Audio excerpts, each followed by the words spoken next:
નમસ્કાર મિત્રો, આજના આ ખાસ સેશનમાં તમારું સ્વાગત છે.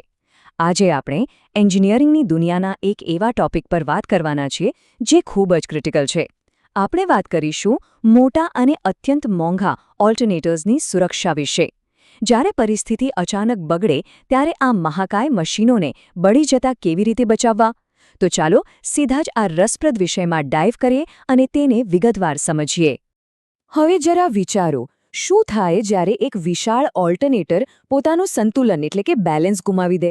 મારું કહેવાનો મતલબ છે કે જ્યારે તેના પરનો લોડ અચાનક અનબેલેન્સ થઈ જાય ત્યારે શું પરિસ્થિતિ સર્જાય?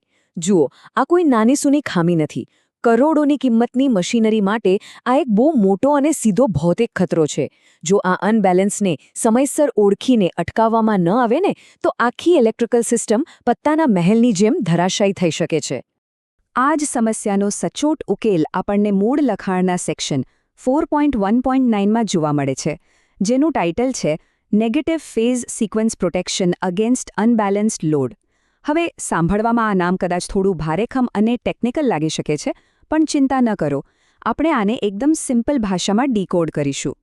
સરળ શબ્દોમાં કહીએ તો આ આખી સિસ્ટમ ઓલ્ટરનેટર માટે એક મજબૂત કવચ એટલે કે ઢાલનું કામ કરે છે. તો જ્યારે પણ ઓલ્ટરનેટર પર આ અનબેલેન્સ્ડ લોડ આવે છે ત્યારે મશીન તરત જ રિએક્ટ કરે છે અને બે મુખ્ય લક્ષણો બતાવે છે. લખાણ પ્રમાણે સૌથી પહેલું લક્ષણ છે સ્ટેટર વાઇન્ડિંગનું ઓવરહીટિંગ, એટલે કે મશીનનું સ્ટેટર અંદરથી અસામાન્ય રીતે ગરમ થવા લાગે છે, બિલકુલ એક ભઠ્ઠીની જેમ. અને બીજું લક્ષણ છે વાઇબ્રેશન. મશીનમાં જોરદાર ધ્રુજારી પેદા થાય છે. જરા કલ્પના કરો, એક આટલું મોટું મશીન જો ખરાબ રીતે વાઇબ્રેટ થવા લાગે તો સમજી શકાય કે આ શરૂઆતના લક્ષણો જ કેટલા ડેન્જરસ હોય છે.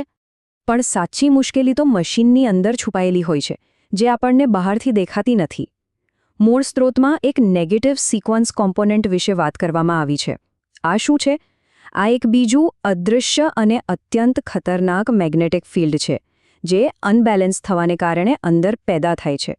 અને સૌથી ચોંકાવનારી વાત ખબર છે? આ ફિલ્ડ રોટરના ફરવાની દિશા કરતાં બરાબર વિરુદ્ધ દિશામાં અને પાછું એ જ સેમ સ્પીડે એટલે કે સિન્ક્રોનસ સ્પીડથી ફરે છે. આ તો એવી વાત થઈ જાણે કોઈ કાર ફૂલ સ્પીડમાં આગળ જઈ રહી હોય અને અંદરથી જ કોઈ અદૃશ્ય બળ તેને એટલી જ તાકાતથી પાછળની તરફ ખેંચી રહ્યું હોય. હવે આ વિરુદ્ધ દિશામાં ફરતું મેગ્નેટિક ફિલ્ડ કોઈ સામાન્ય બાબત નથી. તે સીધું જ રોટરની અંદર ડબલ ફ્રીક્વન્સી કરંટ ઉત્પન્ન કરે છે. સિમ્પલ ભાષામાં કરંટની અસર ડબલ થઈ જાય છે. અને આ બમણો કરંટ રોટર વાઇન્ડિંગને એટલી હદે ગરમ કરે છે કે જો તેને તાત્કાલિક એટલે કે સેકન્ડ્સમાં રોકવામાં ન આવે તો રોટર શાબ્દિક રીતે અંદરથી બળીને ખાખ થઈ શકે છે. મતલબ મશીનરીનું પૂરેપૂરું નુકસાન. તો અહીં મેઇન પોઈન્ટ એ છે કે આપણે આ અદૃશ્ય દુશ્મનને કોઈ પણ ભોગે રોકવો જ પડશે. તો આ આખી સમસ્યાનો ઉકેલ શું છે? એ આપણને આકૃતિ 4.9માં આપેલો ડાયાગ્રામ સ્પષ્ટ કરે છે. આ ડાયાગ્રામ આપણા માટે ખરેખર એક હીરો સમાન છે.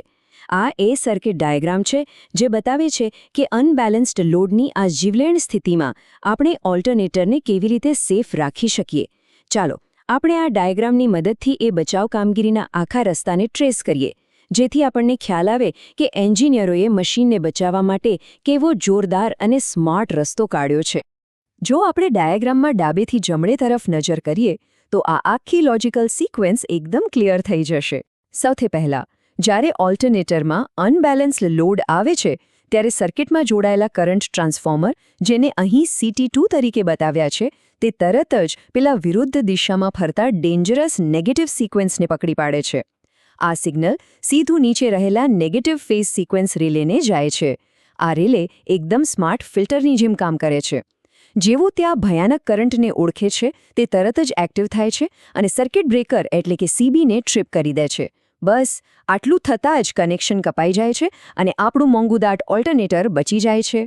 તો ફાઇનલી મૂળ લખાણનો આ નિષ્કર્ષ આખી વાતને એકદમ સચોટ રીતે સમજાવી દે છે. લખાણ કહે છે, રોટરમાં ડબલ ફ્રીક્વન્સી કરંટ ઇન્ડ્યુસ થવાથી રોટર વાઇન્ડિંગનું ઓવરહીટિંગ થાય છે. આથી અનબેલેન્સ્ડ લોડિંગ સામે પ્રોટેક્શન આપવું જરૂરી બને છે.